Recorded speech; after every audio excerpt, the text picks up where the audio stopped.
voyons que notre vie, notre âme est desséchée parce que nous n'avons pas de temps pour nous la prière. Nous plus distraits par rapport de ça qui a passé dans le monde là. Nous plus distraits par les réseaux sociaux. Et c'est ça fait dans Marc 13, verset 33, verset 37. Il dit que c'est pour nous capables de prier tout le temps. Et nous devons vivre par la prière. Généralement, bon Dieu, c'est un Dieu qui est intime, c'est un bon Dieu qui est d'amour. Dans le livre de Jean 3, le verset 16, il est écrit: quand Dieu a tant aimé le monde qu'il a donné son Fils unique, afin que quiconque croit en lui ne périsse point, mais qu'il ait la vie éternelle. Donc, Dieu cherche toujours, mes frères et sœurs, un moyen pour que le capable de rapprocher de nous. Et même si toutefois nous pas voulons venir, nous pas voulons retourner vers joindre mon Dieu, il paraît difficile pour nous capables de faire une expérience ensemble avec mon Dieu et qui conduit nous dans une relation profonde et une relation épanouissante ensemble avec lui. Donc mes frères et sœurs, ce matin, nous allons lancer un défi à nous-mêmes. Ce défi est que nous allons nous engager à prendre l'habitude de prier Dieu continuellement, soit chaque matin, soit à midi, soit au soir. Mais les prières du matin, mes frères et sœurs dans les Seigneurs, sont beaucoup agréables. Parce que lorsqu'on levez le matin, la première chose que vous devez faire, c'est de vous présenter devant Dieu pour le remercier pour avoir passé une bonne soirée. Et ensuite, une vie motivée par la prière, mes frères et sœurs, est une prière constante. Cette prière est à travers laquelle nous pourrons entendre la voix de Dieu de façon claire.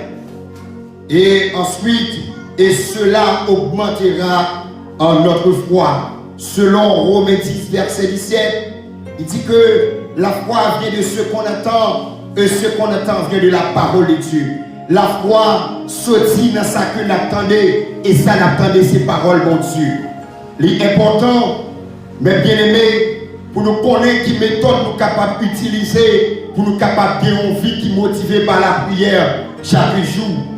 Méthode là, c'est chercher Dieu. Parce que la prière, mes frères et sœurs, c'est l'application du cœur à Dieu et à l'exercice intérieur de l'amour. Donc, c'est en dedans que nous-mêmes, prière, au mot à sortir. Et il faut que nous soyons capables en harmonie avec Dieu. Et Paul nous a enseigné de prier sans cesse avec précision. Et Jésus aussi nous a dit: je vous le dis, à tous, veillez et priez. Tous doivent pratiquer la prière, mes frères et sœurs. Et tout le monde est capable de prier. Donc, nous voyons que notre vie, notre âme est desséchée parce que nous n'avons pas de temps pour nous la prière. Nous plus distraits par rapport de ça qui a passé dans le monde là. Nous plus distraits par rapport par les réseaux sociaux. Et c'est ça fait dans Marc 13, verset 33, verset 37. Il dit que c'est pour nous capables de prier tout le temps. Et nous devons vivre par la prière. Et sans la prière, nous n'avons pas qu'à faire rien. Voilà, dit comme nous devons vivre par l'amour. La Bible dit que nous devons aimer. Eh bien, de la même manière que nous devons prier Dieu. Nous devons aimer les autres. Eh bien, nous devons prier Dieu. Nous devons prier pour les autres. Et alors, il a déclaré à l'église Éphèse qui a abandonné son premier amour. Et c'est ça fait, mes bien-aimés, sans une vie de prière, chrétien vit devenir anémique et squelettique. L'âme du chrétien est desséchée. Donc, tout comme on peut nourrir le corps avec des aliments, il faut nourrir l'âme par la prière. Tout comme l'eau est indispensable à la vie, l'eau est indispensable à notre corps, il en est de même, la prière est indispensable pour nos âmes. Eh bien, mes frères et sœurs dans le Seigneur, à travers de ce sermon ce matin, Dieu veut enseigner pour prier. Dieu veut enseigner pour mener une vie qui est motivée par la prière. On ne peut pas prier quand ça va bien, mais il faut prier en tout temps. Et c'est pour cette raison, mes bien-aimés, le deuxième point de ce sermon nous dit que lire la Bible récemment. L'une des choses justement qui va vous aider à mener une vie motivée par la prière, c'est la lecture de la parole de Dieu.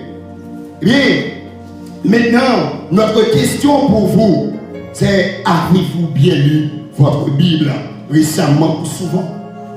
Nous avons le temps pour réaliser toute autre chose. Et pourtant, nous oublions notre Bible. Donc, vous regardez les films, vous êtes sur les réseaux sociaux, mais vous n'avez pas le temps pour votre Bible.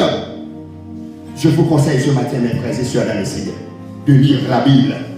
Et si vous voulez avoir la connaissance exacte de la parole de Dieu, c'est dans la Bible. La Bible, il est le livre des livres. Il est le livre le plus ancien. Il est le livre le plus extraordinaire du monde. Et c'est pour cela aujourd'hui, et il est important de lire la Bible. Ne lis pas pour lire. Non, il ne faut pas faire ça. Lire dans une intention de comprendre la parole de Dieu. Et quand vous lisez, il faut demander à Dieu de vous assister. Ne lis pas vous seul, mais demandez à Dieu une assistance. Et l'assistance de Dieu est possible. Est possible. Donc, et encore il dit, c'est la raison pour laquelle Dieu nous appelle à étudier chaque jour sa parole et à nous montrer, à prouver, comme il est écrit en 2 Timothée 2, verset 11. Mes frères et sœurs, pour reconnaître, pour découvrir le plan de Dieu pour votre vie, et il faut vous lire la Bible. Des fois, il n'y a qu'on ne permet pas de lire, parce que qu'on est en dans la Bible là, il n'y a pas de vérité, en dans la Bible là, il n'y a pas de provision. Encore, il continue pour dire que efforce-toi de te présenter devant Dieu comme un homme éprouvé, un ouvrier qui n'a point à rougir, mais qui dispense droitement la parole de vérité. Donc, en tant que croyant en Jésus-Christ, en tant que futur évangélisateur, donc la parole de Dieu nous appelle, il nous interpelle ce matin pour que nous capables efforcer-nous comme un homme éprouvé. Un homme éprouvé, c'est un homme justement qui connaît la douleur, c'est un homme qui connaît des souffrances, et c'est un homme qui connaît aussi la puissance de la parole de Dieu. Et si aujourd'hui nous prenons le temps d'étudier en profondeur la parole de Dieu, je vous donne la garantie, après 1 semaine, 2 semaines, vous allez voir votre vie changer. Parce que la parole, c'est la parole de Dieu est la parole la plus puissante. C'est la parole qui peut nous transformer en 1 12, 14, il dit comme ça. La parole de Dieu est vivante et efficace. Voilà. Si je suis inefficace, la parole de Dieu peut me rendre efficace. Il dit, efforce-toi d'éprouver. Efforce-toi comme un homme éprouvé. Un ouvrier qui n'a point à rougir. Un ouvrier justement qui ne donne pas le sens que la parole de Dieu n'a pas. Un ouvrier qui porte attention sur chaque virgule, sur chaque expression. C'est ça, à point à rougir. C'est pas un ouvrier qui a tordu des paroles là, qui a entraîné mon Dieu dans le fait noir. Mais son ouvrier qui m'a demandé mon Dieu assistance. C'est un ouvrier qui m'a demandé mon Dieu aide-lui. Je ne vais pas faire bluff dans la parole mon Dieu. Je ne vais pas faire bluff dans l'explication que je vais faire. Si je ne vais pas connaître il faut que je admette que je ne vais pas connaître. Il en est de même. En tant que croyant, si vous lisez un passage, une portion de l'écriture, et vous parlez une explication de lui, ou de chercher un monde qui est capable d'expliquer, et là, pour vous, là, aider vous, mes frères et sœurs dans le Seigneur. Donc, il dit, qui dispense droitement, ça veut dire que sans de tout, sans magouille, Je dis à des magouilles de tous côtés. Magouilles entrées dans l'église. Des missionnaires entrés dans magouilles. Prédicateurs entrés dans magouilles. Pasteurs entrés dans magouilles. Ils ont entré dans toutes sortes de combinaisons, mais c'est la vérité. La parole de Dieu nous parle à propos de ce type de personnes. Ils ont entré dans tout ça. Ils ont fait tous les sacrifices pour être capable de gagner l'argent. Sous parole de Dieu. Ils ont accepté de faire ça, mon Dieu, pas dit de faire. Ils ont accepté de rentrer dans le compromis que mon Dieu pas dit de rentrer. Et c'est ça que fait. J'ai des amis justement qui m'ont souvent invité à entrer dans des partis politiques. Non, obligé de dire non. Parce que ça permet de me moucher. Mais ça ne va pas vraiment dire que je ne peux pas faire politique.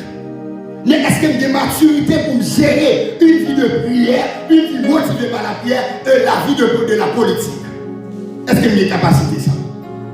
Il dit en tant qu'ouvrier, il dit que c'est un travailleur. Un ouvrier est un travailleur. Un ouvrier est un administrateur dont Dieu est le PDG. L'église n'appartient à aucune personne ici-bas, mais l'église appartient à Dieu. Le chef de l'église, c'est Dieu. Eh bien, ce chef, lui, nous a placés pour prodiguer, pour proclamer la parole de Dieu avec puissance, pour proclamer la parole de Dieu avec onction, pour pouvoir débloquer, pour pouvoir nettoyer les cœurs qui sont emblayés. C'est pour cela que Dieu nous a envoyés.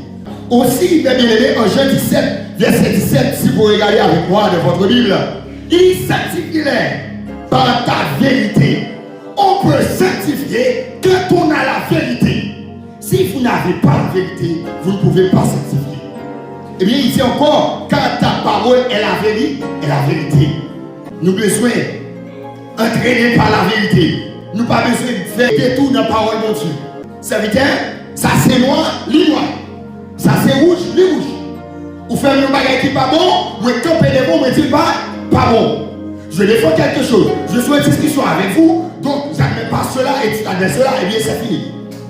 Donc il faut avoir la force pour défendre. Notre troisième point, ici,